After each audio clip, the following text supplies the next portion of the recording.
சிறப்புடனே கந்த கோட்டம் உண்டு, சிங்கார மயிலாட தோட்டம் உண்டு. சிறப்புடனே கந்த கோட்டம் உண்டு, சிங்கார மயிலாட தோட்டம் உண்டு.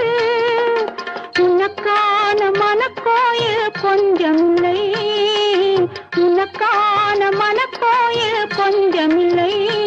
அங்கு உருவாகும் அன்புக்கோ பஞ்சமில்லை, அங்கு உருவாகும் அன்புக்கோ பஞ்சமில்லை. திருப்பரங்குன்றத்தில் நீ சிரித்தால் முருகா, திருத்தணிமலை மீது எதிரொலிக்கும். திருச்செந்தூரிலே